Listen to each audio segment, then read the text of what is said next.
Doors closing.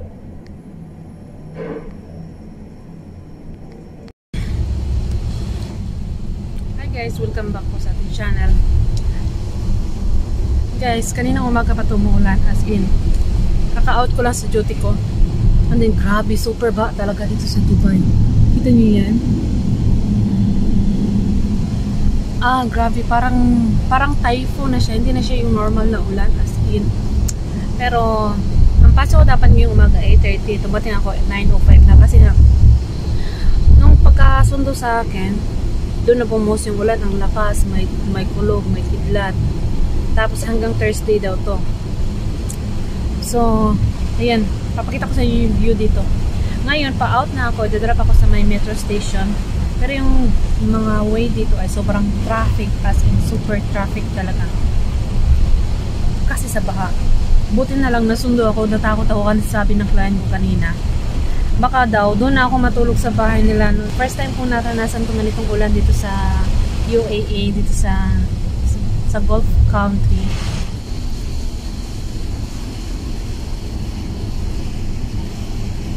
No, fall down. You fall, huh? Yes, I'm told tomorrow checking. Yeah. Guys, ang sad. 6:30 na, 1 hour na kami nasa biyahe. Makas na naman yung ulan.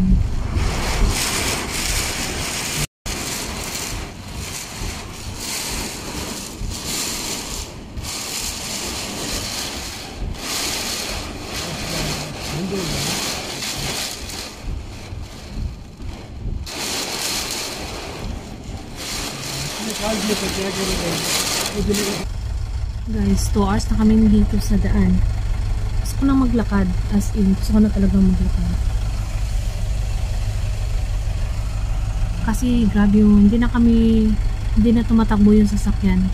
May dumaan ng pulis kasi hindi ko alam kung ano nangyari doon sa unahan. And then marami ng sasakyan na stranded dito sa baha. Pakita ko sa inyo. Hindi siya visible, guys. Pero may dalawang sasakyan dyan na hindi na naandar. Ayan. Guys, naglakad na kami. Oh my God. Ayan na. Ang lamig! My God! Walang kanina pa kami dito 1 hour.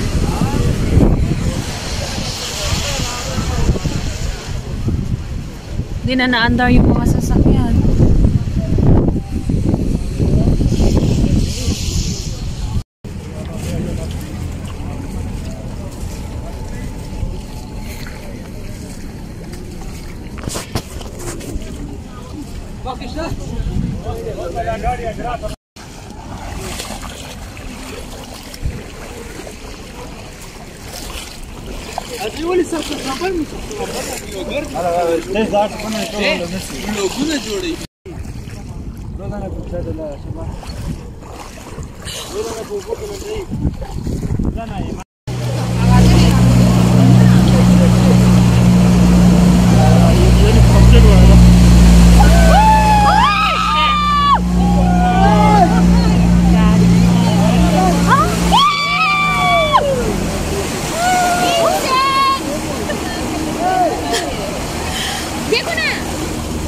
Oh my goodness. पिछवाड़ा भी गीला हो गया पूरा। मैं तो छोटा हूँ, मेरा ऊपर और क्या क्या दिखा है।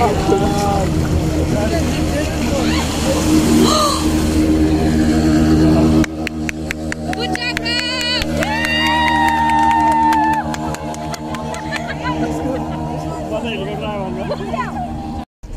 Tapos na kami sa baha, guys. Eto, pero meron na naman doon sa dulo.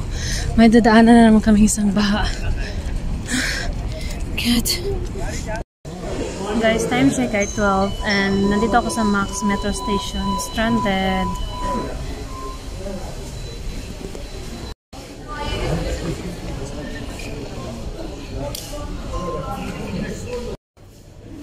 Guys, update. Alas 2 na ng hapon. Nandito pa rin kami sa metro.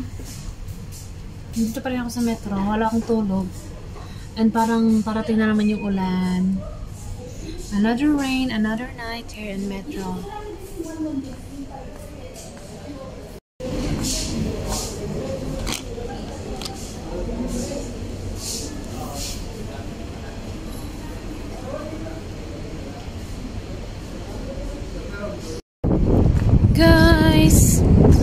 Kakakain ko lang ng pagkain ko. Ng rice tsaka bihon. Alas 3 na, mag-alas 4 na. Almost 24 hours na ako nandito sa metro. Ay, naabot na naman ako ng hapon dito pero may susundo na sa akin. Finally, makakauwi na din ako. Pagod na po yung auntie. Oh my goodness, this is unforgettable experience. Tawid muna tayo, balik tayo dun sa kabilang metro station. Dito tayo tatawid kasi nandun sa kabila yung pinagstihan ko kanina. Tapos tumawid ako dito, naghahanap ako ng car lift. Tawid tayo. And guys, finally makakauwi na din. Pero hindi pa to sure kasi may dadaanan pa kaming mga baha sa daan. So, pag nakarating na ako dun sa room ko, ibig sabihin makakapagpahinga na ako. Pero tomorrow wala akong duty. As in, pula na talaga yung mata ko. Kasi akalain nyo ba naman, kahapon pa ako umalis sa room ko alas 8 ng umaga. And then, umuwi ako, nag-out ako sa duty ko 5:30. Iniwan ko yung van namin, service namin ng 7:40 dahil na-stuck na siya sa tubig, na-stuck na sa traffic, so iniwan ko, umalis ako doon. Naglakad ako sa baha ng more than 1 hour. Dumating ako sa metro station, which is Odmeta, para mag-check kung may metro ba, which is hindi gumagana yung metro kahapon. So, nag-sleep over ako sa metro, natulog ako sa sahig gamit ng aking unan. Ito, ang aking kumot, ang aking bag. Tsaka yung sapatos ko sobrang basa. So, bumili ako ng Crocs kahapon. Buti na lang may extra akong medyas. And then, yun. Hindi pa natapos doon. Akala ko alas 5 meron na namang metro. Wala na namang metro. Hindi pa rin gumagana. Until now, ang time ngayon ay 5 na ng hapon. So, nagantay ako afternoon, morning. And then, actually morning, nag-try kaming pumunta sa malapit sa location ko. Kaso, still flooded pa rin talaga yung road. So, bumalik ulit kami dito sa Max Station. Imbis na i-drop ako doon sa nearest metro station ng room ko, hindi natuloy kasi sobrang baha sa daan. So, bumalik kami dito sa Max Station ng around 10:30. So, nagantay na naman ako. And then, thankfully, nasundo na ako ngayon ng friend ko. Pauwi na ako ng DIP. And then, bukas, wala akong duty. May magre-relieve sa akin kasi hindi talaga kakayanin ng katawan ko, guys. As in, pagod na pagod ako ngayon. Yan, pagod na pagod talaga ako. So, bukas wala akong duty. Today, wala akong duty. Bukas, wala akong duty. By Friday na yung next duty ko. And then, ayun. Thank you guys for staying. Ito yung pinaka-unforgettable memories ko this year. Kasi, kasi parang ito yung pinakamalakas na bagyo dito sa Dubai since 1975. Not sure. Basta ito yung isa sa mga pinakamalakas na bagyo dito sa Dubai. Para siyang typhoon, na para siyang hurricane na may kasamang hangin, kulog, kidlat, ang lakas ng ulan. Hindi na visible yung mga roads, lines. So, delikado talaga yung nangyari kahapon. And then, may namatay daw sa Maydera, dalawang tao na kuryente kasi nga maraming taong naglalakad sa baha kahapon. So, may nakuryente daw. Kaya, thankfully, walang nadisgrasya sa amin kahapon.